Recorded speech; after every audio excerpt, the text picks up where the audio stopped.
Celebramos hoy la fiesta de la presentación del Señor en el templo, día en que también tiene lugar la jornada de la vida consagrada, una jornada que pone en primer plano la importancia que tiene para la Iglesia la presencia de todos estos hombres y mujeres que han respondido a la vocación de seguir con radicalidad y estrechamente a Jesús por el camino de los consejos evangélicos. En este día, en el que la Iglesia celebra entonces la presentación del Señor y la jornada de la vida consagrada, la liturgia nos propone el Evangelio en el que María y José, 40 días después del nacimiento, traen el niño Jesús al templo para el rescate del primogénito, como estaba escrito en la ley de Moisés. Vamos a escucharlo en Lucas capítulo 2, versículos 22 al 40.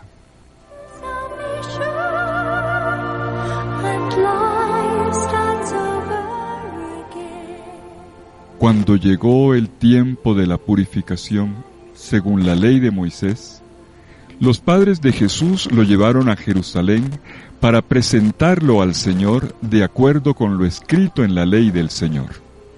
Todo primogénito varón será consagrado al Señor, y para entregar la oblación, como dice la ley del Señor, un par de tórtolas o 2 pichones. Vivía entonces en Jerusalén un hombre llamado Simeón, hombre justo y piadoso, que aguardaba el consuelo de Israel, y el Espíritu Santo moraba en él. Había recibido un oráculo del Espíritu Santo, que no vería la muerte antes de ver al Mesías del Señor.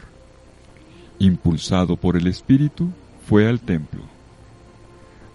Y entonces dijo: Ahora, Señor, según tu promesa, puedes dejar a tu siervo irse en paz, porque mis ojos han visto a tu Salvador, a quien has presentado ante todos los pueblos, luz para alumbrar a las naciones y gloria de tu pueblo Israel.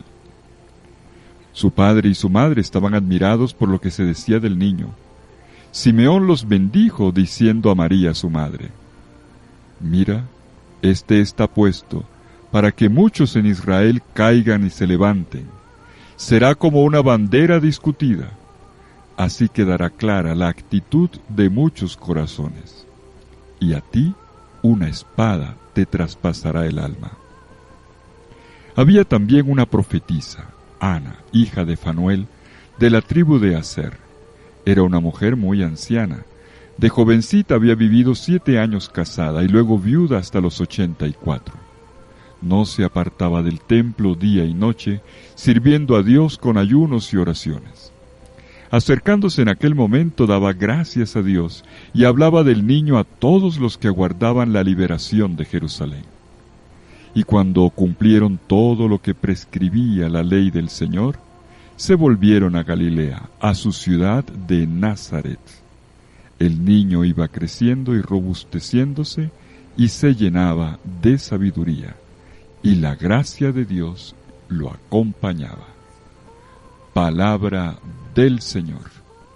Gloria a ti, Señor Jesús.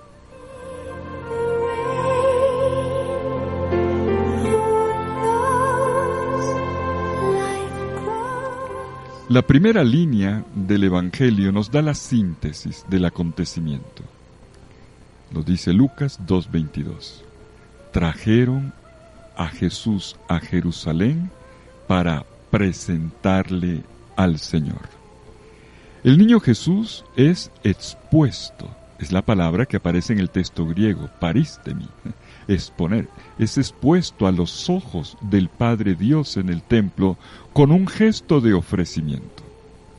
Y allí lo reciben primero los brazos de Simeón, quien eleva hacia lo alto al Hijo de Dios y primogénito del mundo, un don que salda las antiguas fracturas entre los hombres y Dios.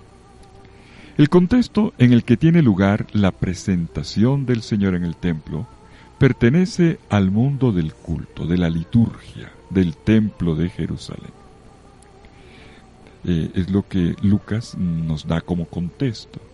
Después de narrar rápidamente el hecho de la circuncisión del Señor en el versículo anterior, nos cuenta que Jesús fue rescatado, como ocurría con todo varón, según lo prescrito en el libro del Éxodo, en el capítulo 13, versículo 2.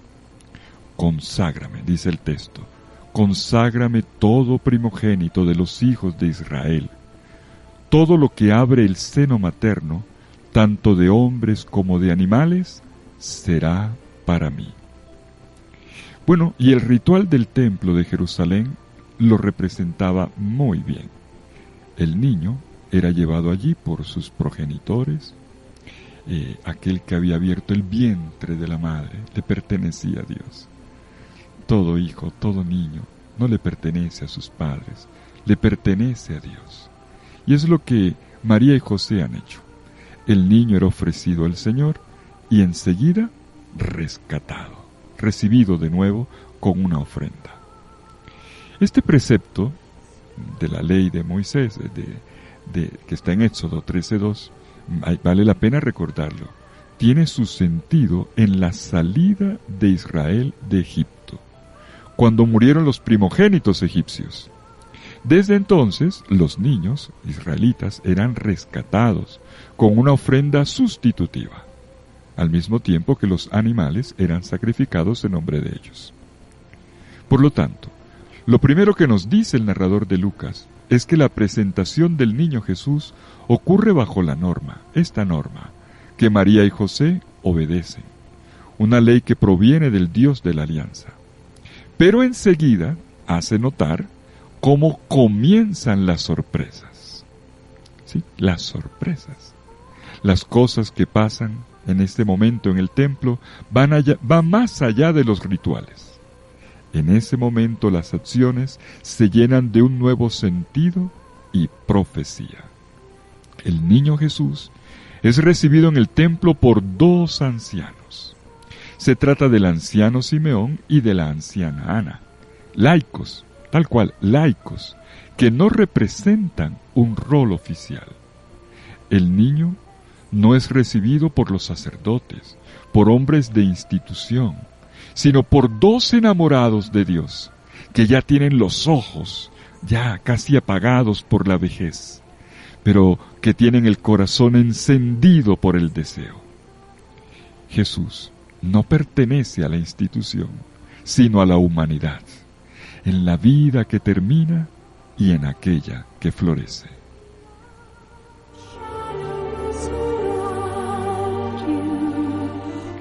Simeón y Ana reconocen la verdadera identidad del niño que está entrando en el templo en brazos de María y José.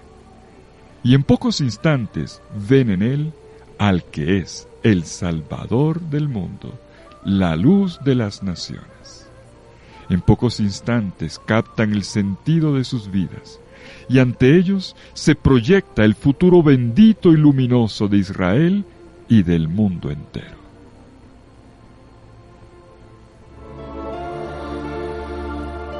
Vaya paradoja, dos ancianos y un recién nacido, dos vidas que se cierran y una vida que apenas florece. Y en este trasfondo, el futuro comienza a correr. Pues sí, el niño Jesús es presentado al Padre Dios, también ante los ojos de dos ancianos que saben esperar. Ellos dos, movidos por el Espíritu Santo, ven lo que los otros no ven y comienzan a profetizar, a evangelizar. De esta manera, la escena nos pone ante una paradoja. Miren bien, por una parte, María y José, como hemos visto, cumplen las normas de Israel, y es esto lo que los lleva al templo. Pero por otra parte, allí acogen lo imprevisto. Ellos se mueven entre el ritual y la profecía.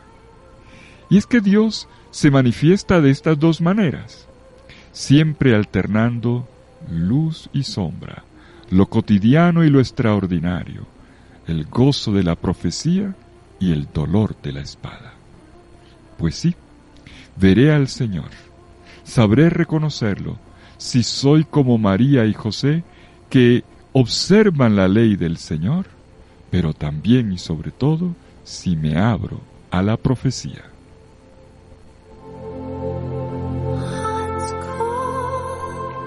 Detengámonos brevemente, de manera especial, en el encuentro del niño Jesús con Simeón cuando es presentado en el templo. Nos dice el narrador de Lucas que en el templo había un hombre llamado Simeón, y que él estaba esperando la consolación de Israel, es decir, su rescate por el advenimiento mesiánico y la presencia del Señor. Y se dice que el Espíritu Santo moraba en él. Simeón era un experto en escuchar la palabra del Señor, y así había recibido una profecía, que no moriría antes de ver al Mesías, al que tan asiduamente esperaba. Fíjense, es el mismo Espíritu Santo el que lo mueve a ir al templo, donde se produce el cumplimiento de la promesa. Una pareja lleva al niño Jesús para la ofrenda, y él reconoce a ese niño como el Mesías, lo recibe en sus brazos, y con un espíritu capaz de acción de gracias, que canta al Señor. Ahora el Señor puede dejarlo ir en paz, puede llamarlo a la muerte, porque todo se ha cumplido según la promesa. Sus ojos ven al Salvador, ven la luz para todos los pueblos de la tierra, ven la gloria del pueblo de Israel.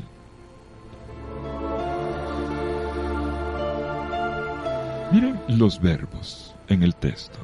Simeón comienza a hablar ya no del pasado, como acostumbraban a hacer los ancianos, sino del futuro, como hacen los jóvenes. Un pasado cansado comienza a celebrar el posible mañana joven.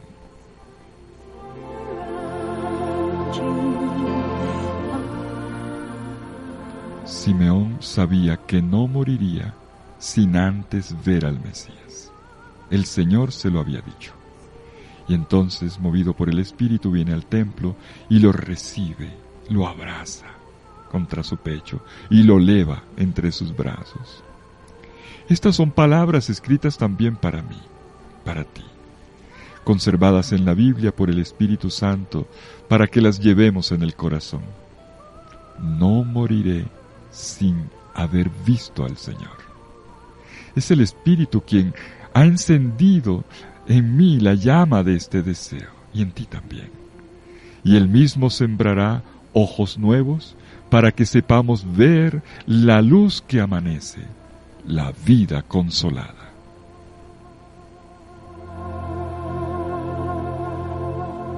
Cuando Simeón, por su edad avanzada, no parecía tener ya futuro, cuando parecía que el tiempo se le había agotado, una luz lo conduce hasta la plenitud. No moriré sin haber visto la venida de Dios, salvación que germina.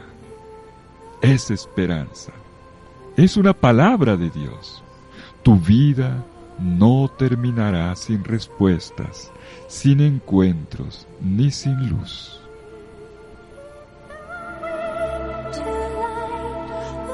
Y Simeón lo canta. Mis ojos han visto la salvación de todos. He visto la luz preparada para todos. Pero ¿qué luz emana de Jesús? ¿Qué salvación ha visto en realidad? Solo es un niño, un verbo que todavía no habla. Este recién nacido que solo sabe llorar, ser amamantado y sonreír ante los abrazos. Pues Simeón ha captado lo esencial. La luz de Dios es Jesús, luz encarnada, carne iluminada, historia fecundada, amor en todo amor.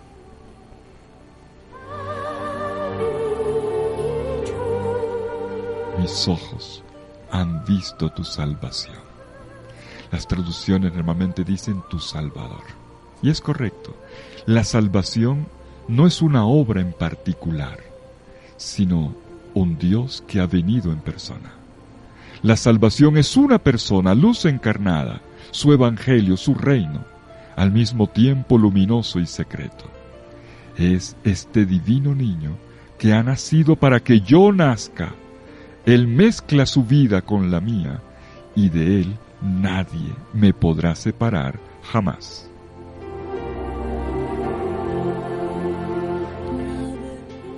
Simeón lo reconoce y lo proclama. Esta es una luz preparada para Israel y para el mundo entero. Esta es la consolación de Israel, dice en primer lugar.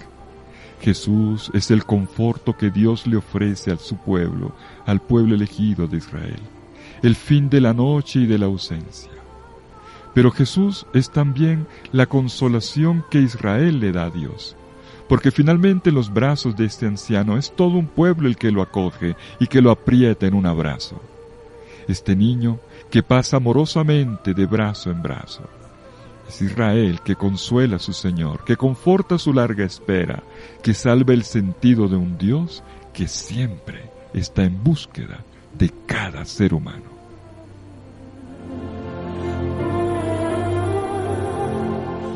La salvación está bien representada en este abrazo, en ese tomar a Jesús entre los brazos, abrazarlo como lo más preciado, ver en él lo que los otros no ven, luz que se trasvasa de mano en mano. Entonces, también yo podré consolar a mi Señor y a mi porción de mundo. También yo moriré. No moriré sin haber degustado primero la luz de su rostro.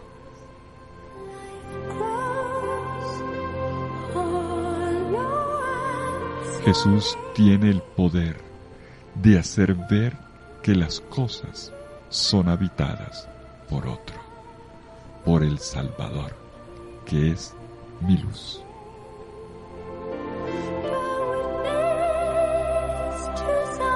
Y es así como Simeón hace su gran confesión de fe, como canta todo su asombro y alegría. Pero sus ojos de profeta también ven lo que aún no se puede ver. Y se lo dice en una confidencia a María, la madre. Este niño será un signo impugnado, un signo que no puede ser aceptado así o rechazado simplemente. Por eso muchos encontrarán en él motivos de rechazo y de caída, otros motivos de resurrección y de vida.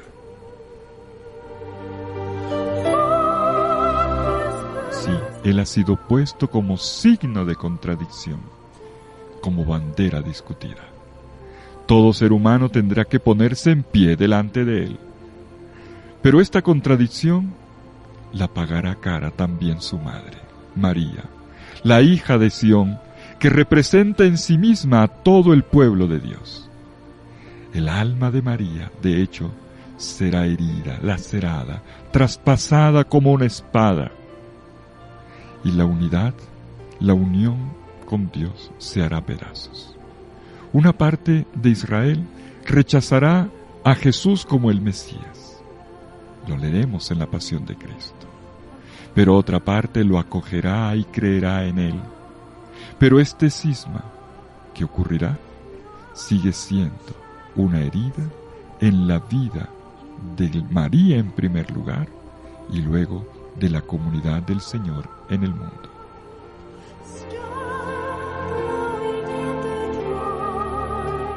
Al final vemos cómo una anciana, la profetisa Ana, una viuda que siempre estaba orando en la casa del Señor, allí contemplando y ayunando, inesperadamente se encuentra con esta pequeña familia y reconoce al Mesías en el niño Jesús que está en los brazos de María.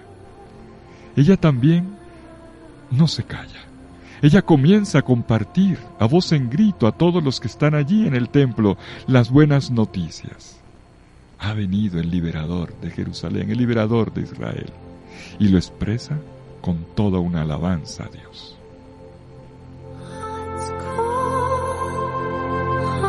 Pues sí, mis queridos hermanos, fue así como tuvo lugar el encuentro entre el Hijo de Dios y su pueblo, en la vida cotidiana, en la sencillez, pero sobre todo en la obediencia a la ley y en las sorpresas del Espíritu Santo.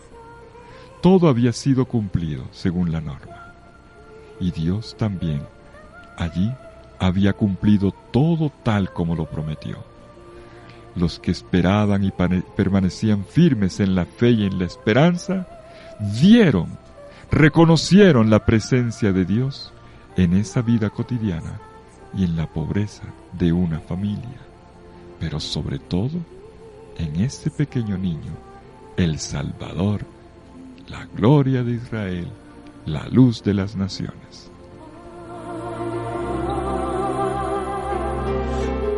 Quien escucha hoy, quien lee este Evangelio de la presentación del Señor, no debe olvidar también lo que se nos dice en la primera lectura, el anuncio de la profecía de Malaquías en el capítulo 3, versículos 1 al 4. Esta profecía se realiza en este relato de Lucas que hemos escuchado. Sin embargo, atención con este punto. Según Malaquías, la venida del Señor se realizaría con la llegada de un mensajero, el nuevo Elías, un ángel del pacto invocado y esperado.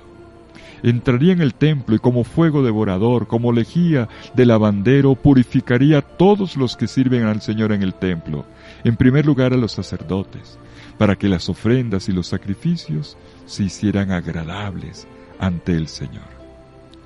Pero resulta ahora, cuando se cumple esta profecía, que las cosas van más allá. El acontecimiento que se impone es mucho más grande. El que ha venido no es un simple mensajero ni un nuevo Elías, es el Salvador, y viene lleno de gloria. La realización evangélica de esta profecía entonces tiene su diferencia. Un pequeño infante de 40 días de nacido, traído por dos padres pobres y anónimos, que entra en el templo, y ninguno de los sacerdotes que estaban oficiando allí se dio cuenta. Solo lo percibieron aquellos que eran del resto de Israel, los Anahuim, como decían los profetas. Estos pobres de Israel, este resto de Israel, representado por un hombre justo capaz de orar, Simeón, o una viuda anciana, Ana, que era asiduo en la presencia del Señor. Solo ellos comprenden. Solo Simeón y Ana reconocen en el niño el cumplimiento de las promesas del Señor. Solo ellos alaban y agradecen a Dios y comienzan a evangelizar, a difundir la buena noticia. Y permítame terminar con esto.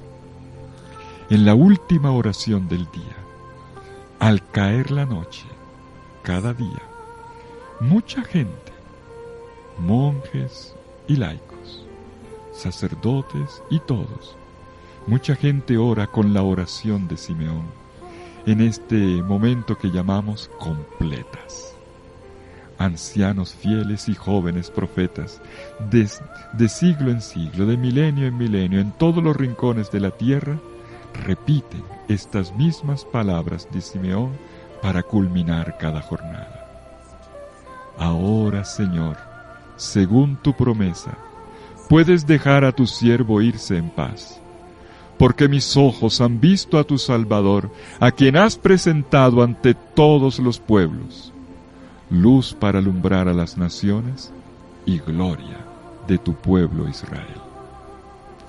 Esta oración que conocemos en latín como Nunc dimittis servum tuum Domine, así se dice en latín en la primera frase, se ha convertido en nuestra oración. Es mi oración cada noche y espero que sea la tuya. Son palabras consoladoras, llenas del Espíritu, que dan reposo a cada jornada hasta el día aquel que no tendrá fin. Como Simeón, en este día de la presentación del Señor, yo también quiero decir: ahora, Señor, puedes dejar a tu siervo irse en paz, porque mis ojos han visto a tu Salvador, han visto tu luz. Sí, he visto la luz. Es un acto de fe que quiero repetir con los ojos abiertos. He visto la luz. Miro a un Dios que está en acción en la tierra, hoy, encendido como una luz que arde de improviso, como florecimiento inesperado. Vidas que se vuelven a poner en pie. Veo al Mesías allí donde el mundo no ve más que dolor y muerte. He visto y veo ahora a Jesús como caída de los ídolos, como esperanza en cada derrota, como contradicción de todo lo que contradice el amor.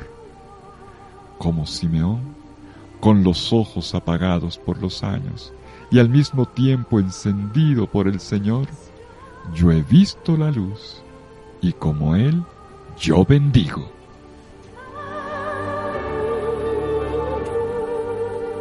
Una felicitación muy grande en este día a todos los consagrados, a los religiosos y religiosas, a los miembros de las sociedades de vida apostólica, de los institutos seculares, las vírgenes consagradas. Una felicitación muy grande, los amamos y les debemos mucho. Que el Señor siga manteniendo con la luz, con su luz, en esta Candelaria que proviene de Él, la fidelidad en el seguimiento. Que el Señor los bendiga a todos, en el nombre del Padre, y del Hijo, y del Espíritu Santo. Amén. Feliz fiesta de la presentación del Señor.